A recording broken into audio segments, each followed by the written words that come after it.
You live as if the script was written long ago, a stable marriage, best friends, cozy evenings under the hum of the TV.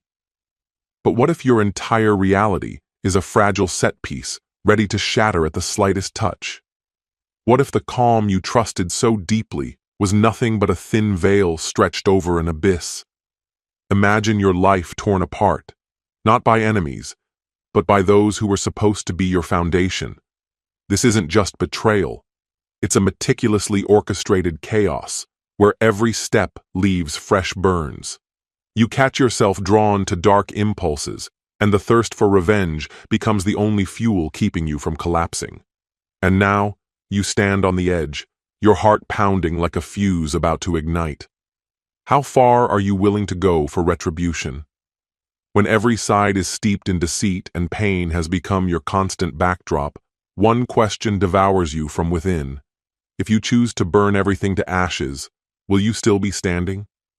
Hello, my friend. I'm so glad you stopped by my channel.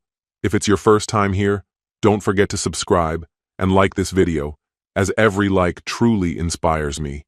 Please tell me which city and country you watched this video from. Now, let's get started. Never in my wildest dreams did I imagine my life turning into the kind of sordid drama you'd flip past in a cheap supermarket tabloid. Funny, isn't it?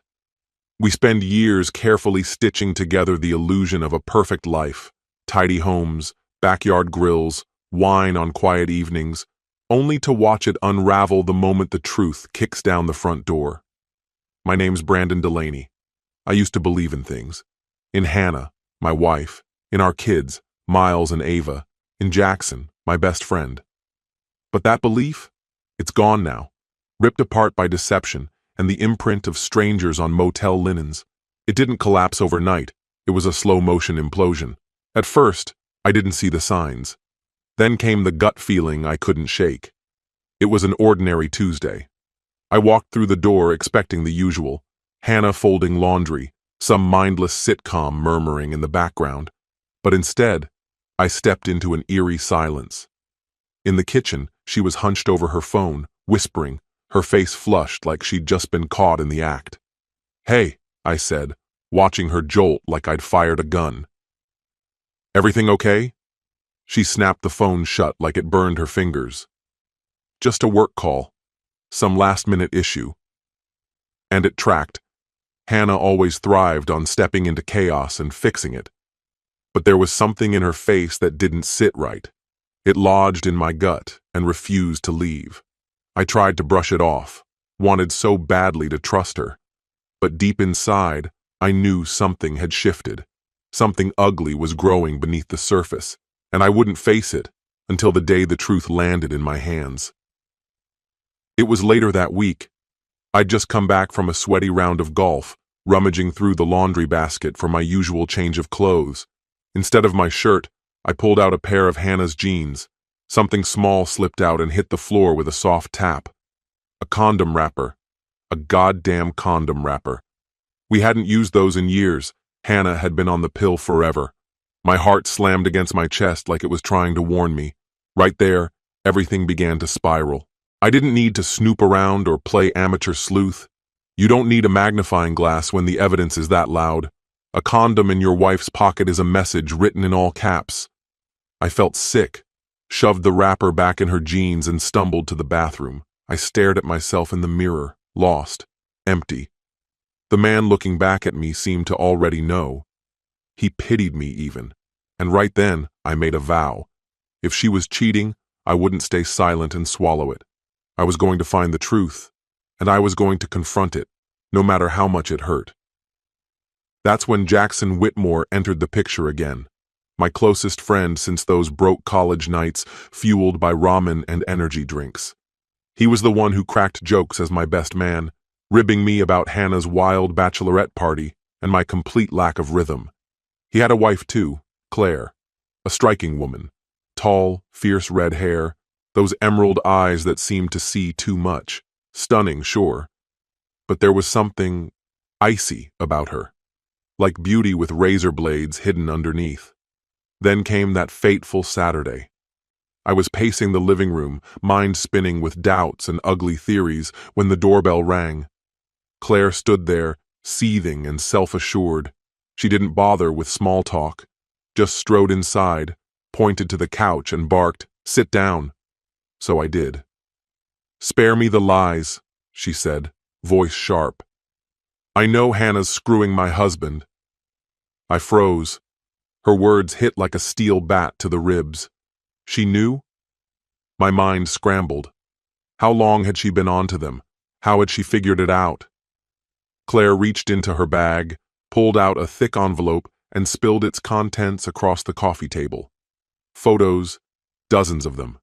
Hannah and Jackson slipping into a seedy motel, faces close, eyes darting like naughty teens. More shots, leaving the same place, different days, all clearly time-stamped, all impossible to deny. "Private investigator," she said flatly. "Spent most of what my dad left me. Best money I've ever blown." Her tone was venomous, but her posture was calm, controlled. That's when I realized she wasn't just angry. She was dangerous. A different breed entirely. "That's a lot," I finally choked out. "Why tell me now?" She straightened, eyes gleaming. "Because they've got another fake trip planned. Jackson and your wife. Figured you should be in the loop." She paused, then added with a slow, unsettling grin. "And because I've got an idea, one that'll ruin them both." Oddly, there was a strange relief in hearing it out loud. Yeah, it burned. It hollowed me out. But at least now I wasn't imagining things. The wrapper made sense. The photos were undeniable. But what disturbed me most wasn't the affair. It was Claire. She didn't break down, didn't scream or cry. She laid everything out with the precision of a general in the middle of a war strategy meeting. "Revenge," she said, tapping one of the photos with a crimson fingernail, "isn't about screaming. It's about precision. You can blow everything up, sure, or you can do it right." I stared at her, pulse racing. "What exactly do you mean?" Claire leaned in, so close I could feel the whisper of her breath grazing my jaw, her freckles distinct as constellations on her face. The perfume she wore clung to the space between us, intoxicating, floral with a sting, sharp enough to make my head spin. "If we're really going to take them down," she whispered, so softly it felt like a secret spoken to my bones, "then exposing the truth won't be enough. We have to ruin them, systematically." Her eyes lit with certainty, and I know exactly how. A cold shiver worked its way down my arms. That was the instant it hit me. Claire wasn't just a heartbroken woman looking for closure. No, there was a calculation in her tone, a chill in her purpose. This wasn't about justice. It was about vengeance. And though a raw, buried part of me resonated with that fire, the rest of me recoiled. Still, she came back 2 nights later.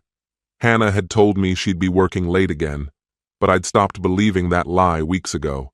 She was likely tangled up with Jackson in some nondescript motel bed. Meanwhile, Claire stood in my living room, her expression sharp with resolve. "Brandon," she said, voice low but steady, "you've probably replayed their betrayals 1,000 times by now. I have too." She paused, her silence loaded. "It's time we fight back." "What kind of plan are we talking about?" I asked, though every cell in my body was already warning me I wasn't going to like where this was going. Claire exhaled slowly. "Real revenge, the kind they'll never see coming. You told me you didn't want to just take it lying down, remember?" She pressed. "Well, here's our chance to flip the script." She began to pace the room, and with each step, her skirt shifted just enough to pull the eye. Whether I wanted to or not, I noticed. "My father used to say, when trust is shattered, you either walk away or you make them regret it." She faced me again, unflinching. "I'm choosing regret. If they think they can humiliate us, let's turn their game against them." Heat bloomed in my chest, something between shame and desire, as her meaning settled in. "You mean, you and me?" She halted, hand resting casually on her hip. "Exactly, Brandon. You and me. A conscious, mutual retaliation. Think it over. They're screwing around behind our backs, with each other. Why shouldn't we return the favor, with each other? Let them stew in their guilt. Let them question. Let them suffer. It was outrageous. I stared at her, torn between moral revulsion and something darkly magnetic. It was twisted logic, yet emotionally compelling. "Claire," I said, half laughing in disbelief, "you're asking me to become just like them. Aren't we stooping to their level?" "Stooping?" she said with a bitter chuckle. "Brandon, they're already wallowing in the dirt. We're just stepping in long enough to spit back. This mess, this betrayal, it started with them." I couldn't answer. My thoughts drifted to Hannah, how I used to feel her breath on my neck as we lay in bed, the comfort of her warmth at night, the way her smile used to anchor me. And now I imagined her arms around Jackson, her laughter pressed against his skin. My stomach twisted. Maybe Claire was right. Maybe this wasn't just revenge, it was reclamation. She must have seen something shift in me, because her eyes sparkled like she'd just won. "Good," she murmured, stepping so close I could feel the electricity between us. "Then let's begin." I wish I could tell you that the first time it happened was charged with hesitation, weighted by moral crisis. But it wasn't. It hit like a spark to dry kindling, fast, hot, and reckless. And of all places, it happened in my kitchen. Hannah had said she was helping a friend that night. Another lie. Claire showed up unannounced, wearing a skin-tight top that left little to the imagination. No bra. Her nipples pressed visibly against the fabric, like a dare. Maybe she wanted control. Maybe she wanted to ignite something.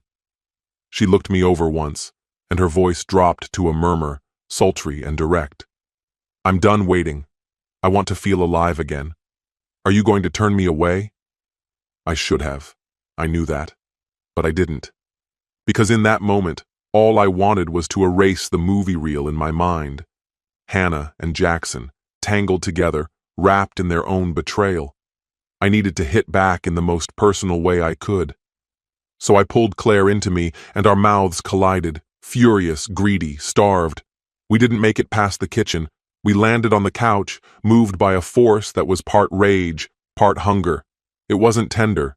It wasn't even romantic. It was messy and wild and drenched in mutual resentment, not just for them, but for what we had become, for what we were doing. Afterward, Claire traced lazy circles across my chest, her grin dangerous and satisfied. "That," she whispered, "is something they'll never deserve." I lay there, awash in a cocktail of guilt, relief, and a strange kind of disgust. But more than anything, I felt addicted, to the revenge, to the release, to the darkness. So we kept meeting, Claire and I, secret rendezvous fueled by a shared bitterness. But it didn't stop there. We turned covert. We started collecting evidence, calls, receipts, emails. Claire showed me how to rig the house phone with a cheap wiretap device she picked up from some sketchy electronics shop. She was disturbingly good at it, like she'd done this before. One night, I sat alone in the basement. The recorder hummed beside me. I pressed play. Through the static, Hannah's voice emerged, breathy, excited. "Hannah, Jackson, I can't get enough of you. When can I sneak away again?" "Jackson, you know I'm always down, baby." My hands clenched into fists, my stomach coiled. The war had officially begun. "Let's just do lunch again tomorrow. Same spot. Marriott on Jefferson, room 402, he said with a laid-back grin. My treat, like always. Then, as if it had just crossed his mind, he added, "Hannah, if you're low on funds, I've got a little stash set aside." A pause, then a scoff. "Jackson? Not a chance." There was no way he'd ever let his girlfriend cover the bill. Not when, as he liked to boast, she already pampered him like he was some kind of king. He chuckled, a dark, suggestive sound, and my gut clenched so hard I had to fight the urge to retch. Hannah responded with a soft, flirtatious hum. My hands were shaking as I stopped the recording. I couldn't take any more. That was enough. Enough to see how shameless and pathetic they both were. When I played the clip for Claire, she let out a bitter laugh, her lips twisting. "He's full of it about paying for the room," she muttered. "He's been draining our shared account for months. That money's from my father's inheritance." She guessed he was feeding Hannah the same line, pretending he was shelling out his own cash to impress her, to make her feel wanted. "He's playing both sides," she said, voice flat and cold. My throat felt like sandpaper. If they were this reckless, maybe it was only a matter of time before they slipped up.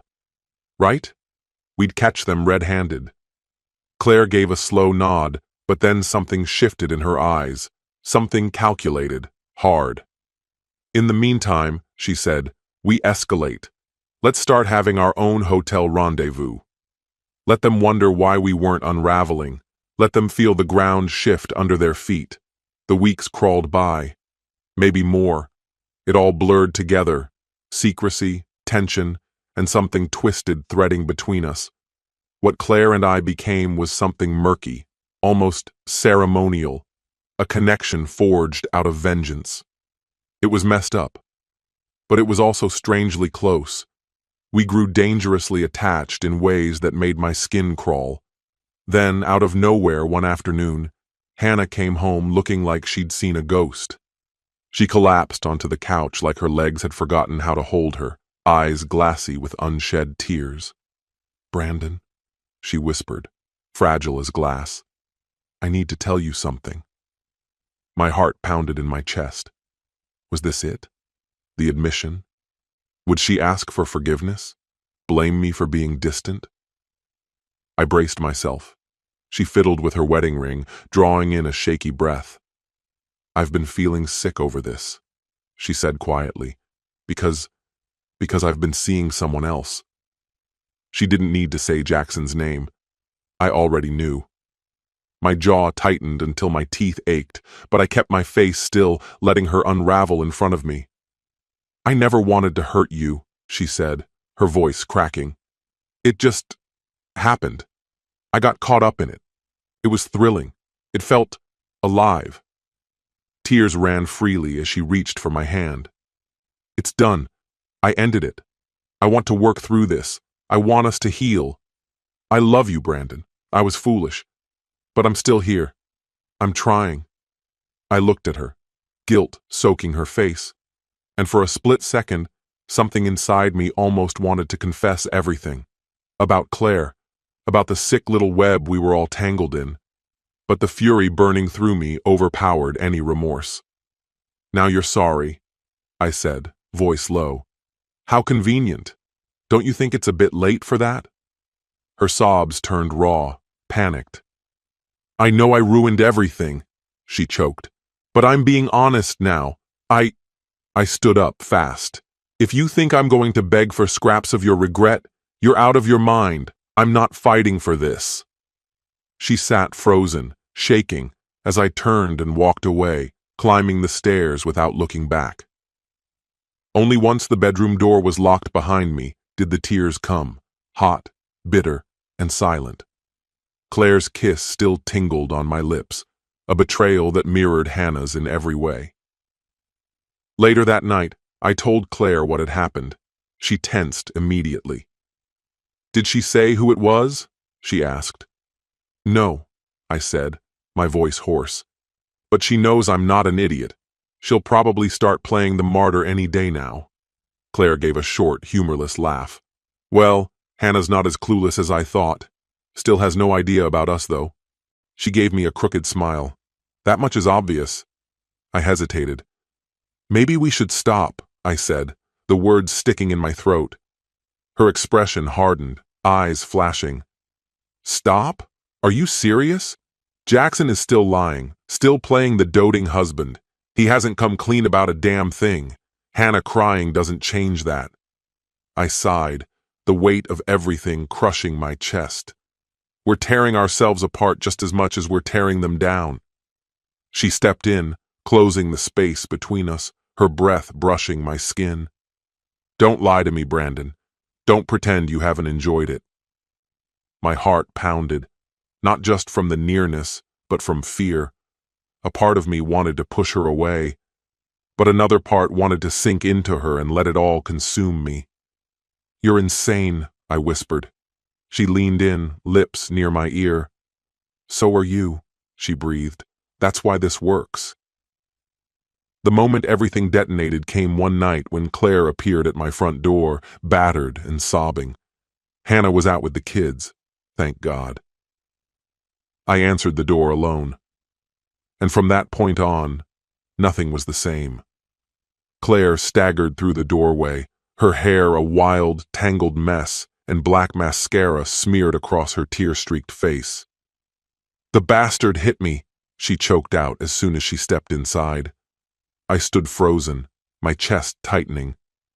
"Wait, Jackson? You're telling me he actually—" She gave a stiff nod, her voice trembling with a blend of anguish and rage. "He thought I was cheating, thought I was hiding something just because I stopped letting him touch me." Her hands quivered as she spoke. "We got into a fight. He accused me, and then he slapped me." She hesitated, then her face contorted, collapsing into grief. "I was pregnant, Brandon. I didn't even know until the doctor said I lost it." My breath caught in my throat. "You found out after what he did?" She sank into the couch, burying her face in her hands. "It was yours," she murmured, voice shredded with pain. "Not his." I dropped beside her, knees hitting the floor, and felt a surge of emotions slam into me. Shock, sorrow, regret, fury.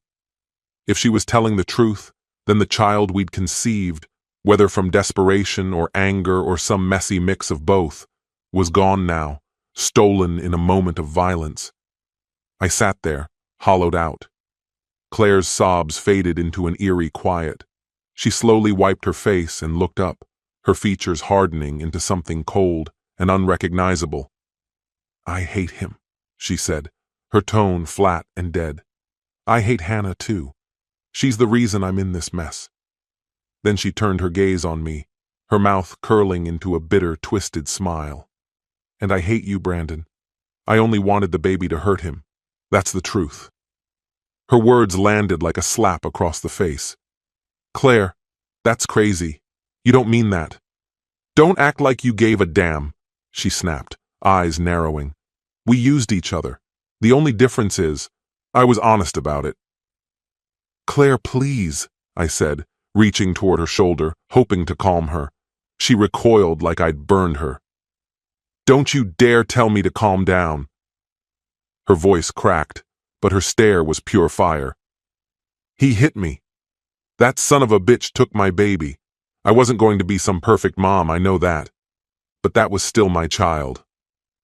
And I'll watch him rot for what he did." Then she made it clear. She wanted my help. She wanted to confront them, Jackson and Hannah. "We'll corner them at the motel, uncover every lie. Then I'll decide how far I want to take it." Her eyes locked on mine, daring me to back down. "You said you were tired of being spineless, Brandon. Well, prove it." Despite the knot of dread growing in my gut, I nodded. Something inside me had snapped too. Hannah's apology had always rung hollow. She never even confessed it was Jackson she'd been screwing. I was sick of the games. Sick of all of it. Claire tracked them down. Cheap motel off the highway. She dropped me the address, and I ditched work without thinking twice. We met in the parking lot, tension coiling between us like a storm cloud. Without a word, we stormed inside. The desk clerk barely blinked as we passed, sensing trouble and wisely staying out of it. Claire had stolen Jackson's keycard, room 210. My heart thundered in my chest. Her eyes were bright with a reckless, vengeful gleam. She slid the card into the lock. It blinked green. We burst through the door. Hannah scrambled to pull her shirt on. Jackson leapt from the bed, halfway dressed, face stricken with alarm. "What the hell?" Hannah screamed. Claire laughed, a sharp, vicious sound. "Surprise, you cheating piece of trash." Jackson's eyes darted around in panic. Claire, are you insane? He turned to me, face pale. Brandon, let me explain. Claire cut him off, voice sharp with fury. Don't even try. I already know. She trembled with rage barely held in check. You thought you could hit me and just walk away? Hannah blinked, confused. Wait, hit you? What are you even saying? Claire pointed straight at me. Tell them, Brandon. My hands trembled as I looked at Jackson. Jackson, did you hit her? Did you make her? She's lying! He yelled, face flushed with rage. I never touched her. Claire scoffed bitterly. Liar! You'll answer for what you did. She turned on Hannah. And you? Sweet, clueless Hannah. How does it feel? Sleeping with someone who beats pregnant women? You think that's love? Hannah went pale as a ghost. Pregnant? She whispered. What? Claire's glare didn't waver. Oh, he didn't tell you? He cost me my baby. Brandon's baby.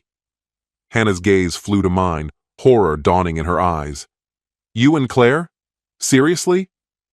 I clenched my jaw. Yeah. For months. Just like you and Jackson. The room plunged into silence. Only the quiet hum of the air conditioner dared to make a sound. Hannah's face fell apart. She looked like she might collapse under the weight of it all. Really, Brandon?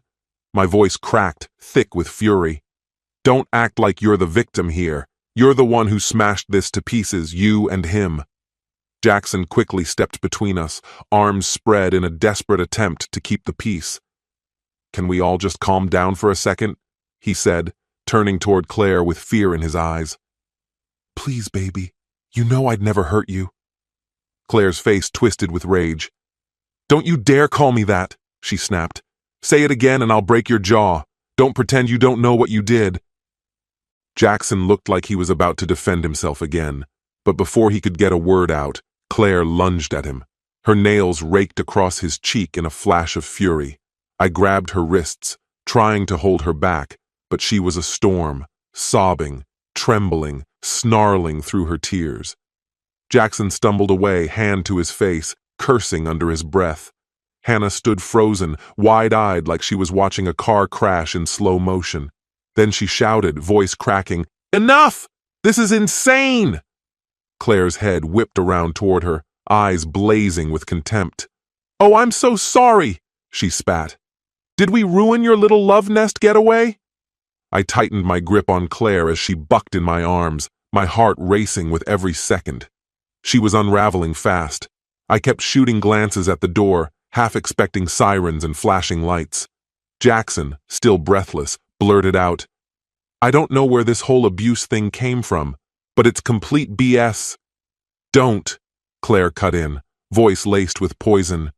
You're going to pay for what you did, one way or another. And just when it felt like the night couldn't spiral any further, Hannah turned ghostly pale.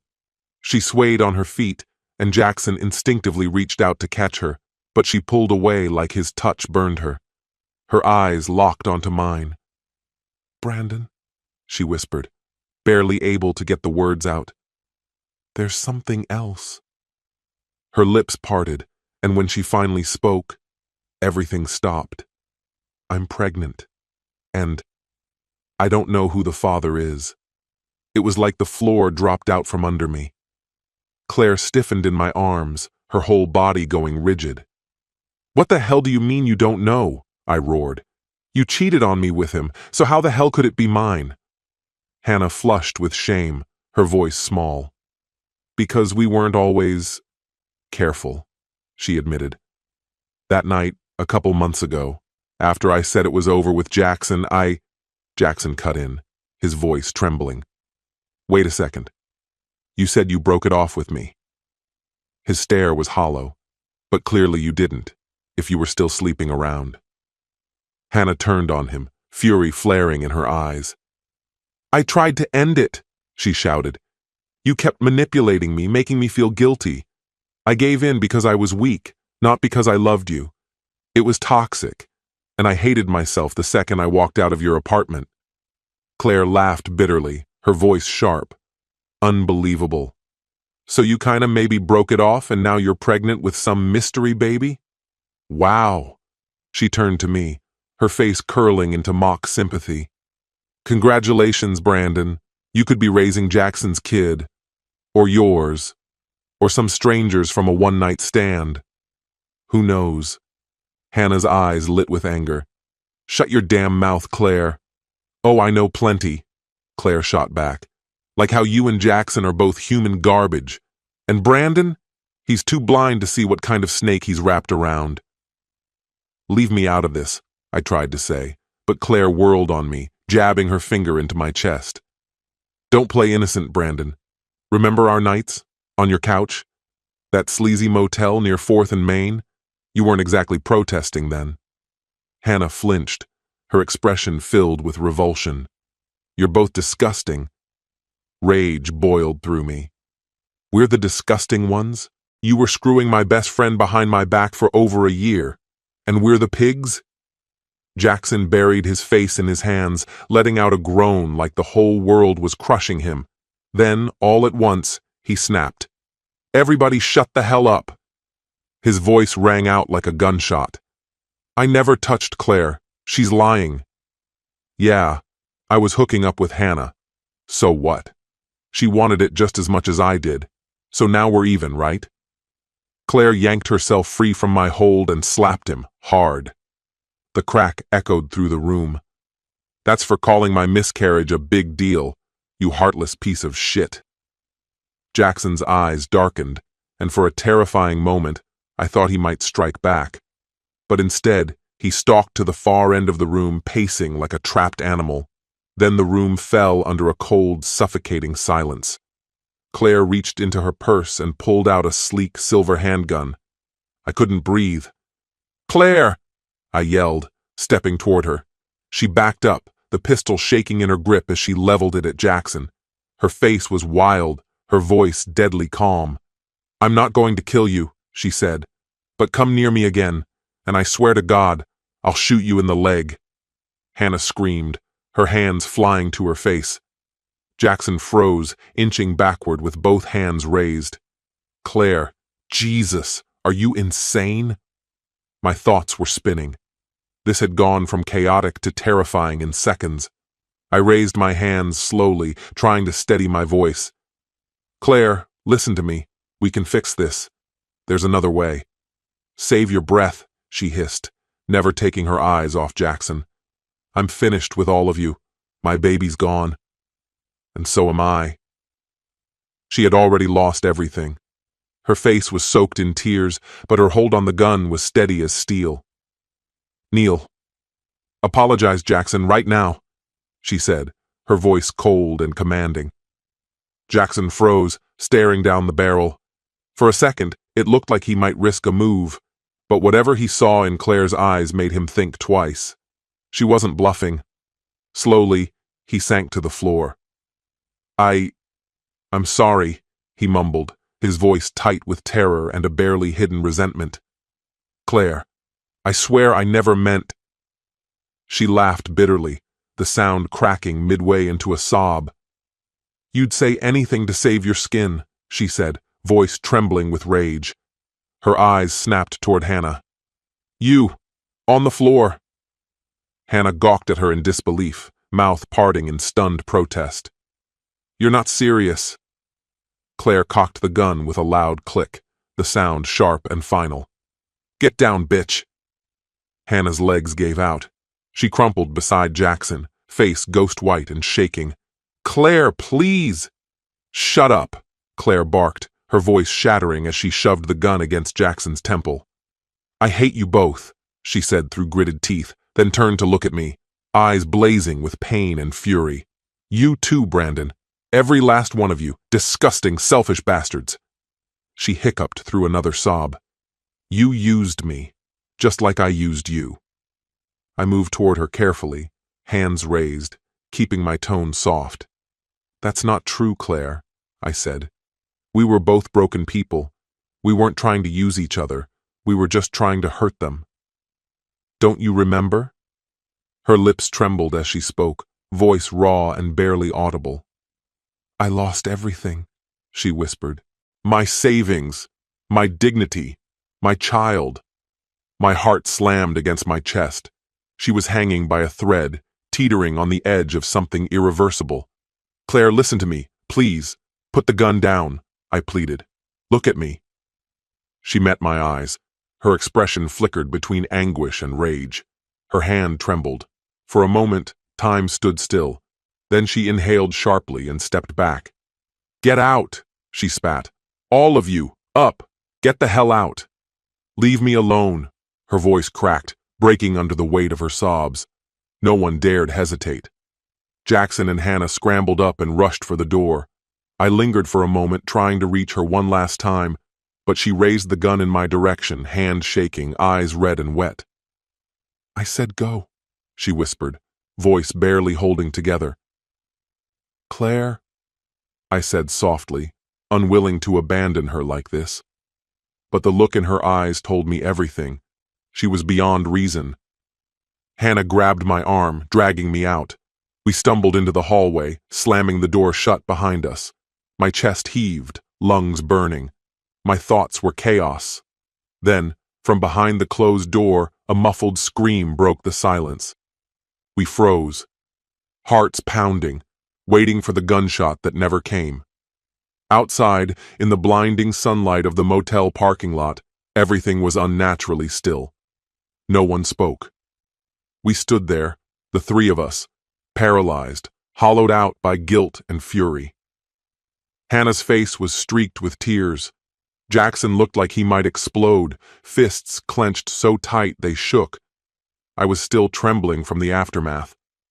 Then Hannah broke the silence, voice barely above a whisper. I'm pregnant, she said, eyes flicking between us, and I don't know who the father is. She turned toward me. But if it's yours, Brandon, maybe there's still a way to fix this. Even if... I cut her off, my voice low and ragged. Fix this? It's already destroyed, Hannah. A baby won't patch up what's been shattered. She let out a choked sob. Then let me go. Hate me if you need to. I earned it. Jackson ran a hand through his hair, scoffing. Christ, Brandon. Don't be so melodramatic. We're all messed up. My anger flared. I spun on him, voice sharp and venomous. Melodramatic? I hissed. I let you into my house. I watched you toast at my wedding, all while you were sneaking around with my wife, calling her baby behind my back. My voice cracked. You were supposed to be my best friend. He curled his lip into a sneer. Yeah? And best friends don't sleep with their buddy's wife just to get revenge.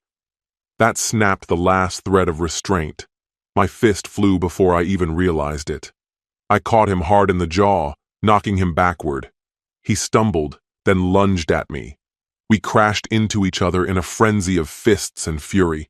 Every blow fueled by betrayal, every strike an outlet for months of buried rage. Hannah screamed, trying to tear us apart. We hit the pavement hard. Jackson straddled me, landed a brutal punch to my ribs. I could barely breathe, but the pain sharpened everything. I twisted, grabbed his head, and slammed it into the concrete, flipping us over. Stop it! Hannah shrieked. He's going to kill you, Jackson! Stop! Jackson fell limp beneath me, blood smeared across his face. I just stared down at him, heart pounding, everything spinning around me. My knuckles throbbed with raw pain, but the rage still boiled. I wasn't done. I wanted him to feel every inch of the betrayal he'd carved into me. Then, out of nowhere, Claire's face flashed through my mind, her eyes wild, that gun in her hand. And I realized just how close we all were to crossing a line we could never uncross. My breath caught as I stumbled back, my chest rising and falling in short, jagged bursts. He collapsed to one side, choking on blood. Hannah rushed to him, tears spilling as her sobs cracked through the quiet. The savage satisfaction I'd felt moments before vanished, leaving behind a hollow ache that rattled through my core. We met each other's gaze, silent, stunned, each of us drowning in the mess we'd helped make. The stillness around us felt suffocating, as if silence itself had tightened around our throats. No one dared to say a word.